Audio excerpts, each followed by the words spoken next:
once again for a very interesting segment here for health. And of course, we have with us Dr. Gbonjubola Abiri, consultant, psychiatrist, lecturer, managerial psychologist, everything all in one. Today we have a very interesting topic, and we're talking how to become a ruler over your emotions. You are welcome, Dr. Abiri. Hi, good morning. Thank you very much for having me. Gbonjubola Abiri. Very well done. Thank you very much. So good to have you here. Today, let's talk about this. We are characterized by how we handle our emotions.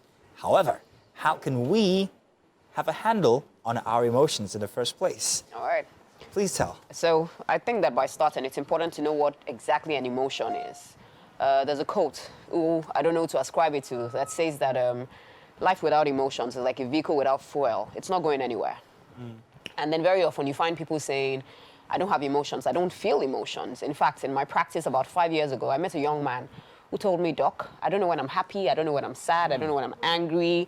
And so what did I do? I recommended a very lovely movie back then, Inside Out. It's a Disney Pixar, yeah. but lovely. And by the time he came back, he was, he knew what was going on. So emotions, are, a subjective feeling state that is, it's subjective. You know how it is that you're feeling. You have things going on in your mind. So there's also a psychological part to it. And at the end of the day, you have a behavior. Very often people think that emotions just happen.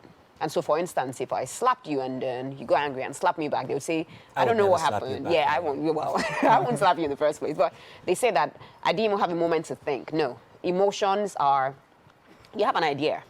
And so, for instance, emotions, before an emotion shows up, there's a trigger. Something happens. Apart from the trigger, there's an appraisal. And so it's very important at this point that we say that emotions are most times not based on reality. It's not about what's going on at that point in time, but about something that may have happened and influence, your thought processes from the past.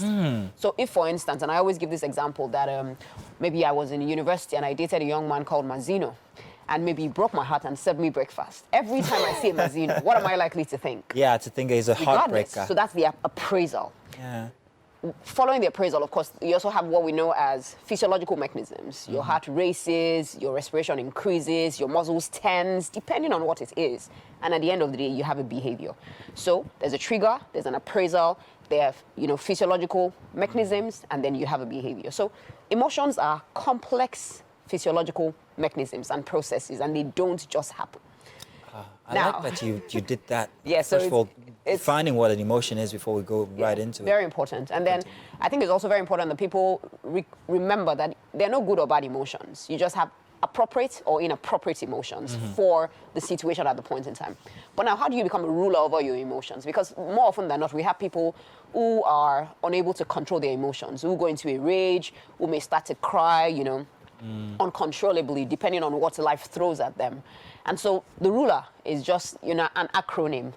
R-U-L-E-R. Again. Yeah, well. Again, she does this every week. It always makes it easier. Always fun. All right, what's this one? It always makes it easier to remember. So the R says that you must recognize your emotions and emotions in other people. Of course, there's a whole, conversation on emotional intelligence about how it is that you must be aware of your own emotions, regulate your own emotions, and then be able to manage other people's emotions. So the first thing is to be able to recognize your own emotions and emotions of other people.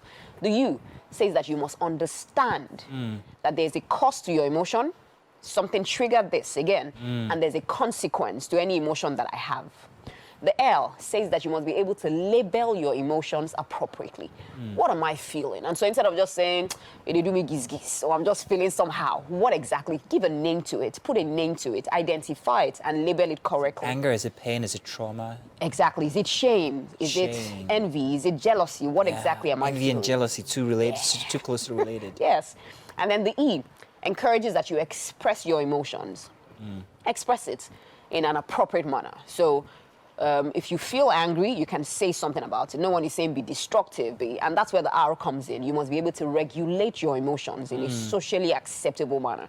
Sometimes you can be angry, but you can decide that in that moment, I just want to walk away. Sometimes you can be so happy, and instead of grabbing somebody who you don't know, you hold yourself and you say, oh, let me contain my joy or my happiness. So that's how to be a ruler over your emotions. The E part is very, very important for me because I've often heard, I grew up having a temper. Anybody who's known me from before, you would know the other guy. I'm not the vampire you used to know, but I grew up having a, MM is squeezing her face. I grew up having a temper, And so what I've tried to do is not express that. Yeah. Now, I know that for every, that I use, there might be a good or bad side. In not expressing anger at all, Yeah. what are the, to what detrimental effect?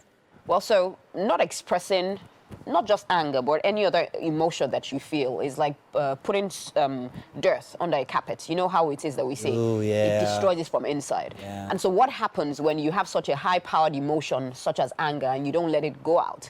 What happens clearly is you have a lot of, hormones being secreted, largely stress hormones, negative hormones. So all the cortisol, sometimes oxytocin, a bit of it, epinephrine, norepinephrine.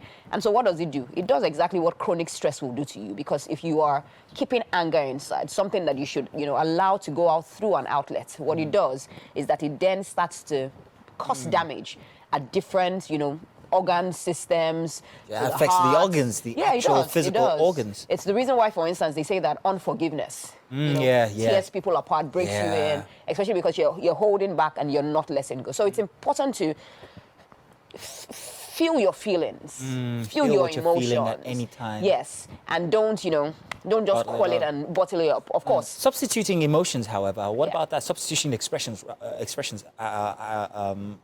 is that to any detriment? I mean, for instance, and once again, I'm going to go personal. I substitute anger with happy-go-lucky. Just be happy. So I'm either very angry or always very happy. I'm never in between. Yeah. So any detrimental effect? Well, so again, what I'll tell you is, first of all, identify what you're feeling. Feel your feeling. It's anger, but I'm smiling. Yeah. You imagine the conflict for me. Definitely. Because sometimes you're in a position where you're really pained, but especially in the business we're in, we have to create the illusion that we're always happy. I'm not happy right now. So you get what I mean. Yes, we I have do. to work with substituting those anger. In the past, I know of moments where I've become very depressed. There was times of doing morning radio and you always only read about the doom and gloom of Nigeria and all of that. Sadly So so. once the fader goes up, it's always about the doom and gloom, and you're still supposed to have that infectious happiness that people are supposed to live by as they're going to work listening to radio.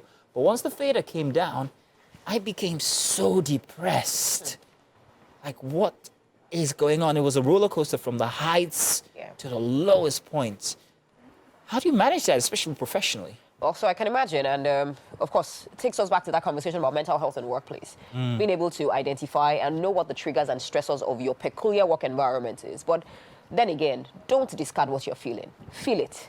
Understand that, well, this is what I signed up for. There are days, I sit in sessions with patients and I'm moved to tears because the experiences are so traumatic. I can see myself in their trauma. But again, somebody has to be the one who stands up for us all. So what I would say, of course, is feel your feelings, go through the ruler, and at the end of the day, if you can't handle it by yourself, so for instance, some of the things that you can do, you can listen to music, you can exercise, you can do all the things that make you, the healthy and adaptive things that make you happy. But if at the end of the day, those do not work, please, by all means, be a guest on my couch.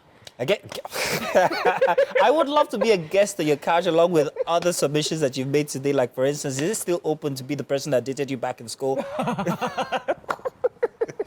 Or at least take lessons from you for Yoruba names. Let's find the time machine. Perhaps we can talk about that. Ooh, she is in on this.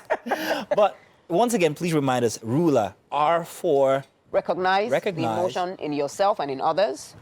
Then You understand that your emotions have causes and consequences. L, label your emotions appropriately. The E, appropriately. The E, express your emotions.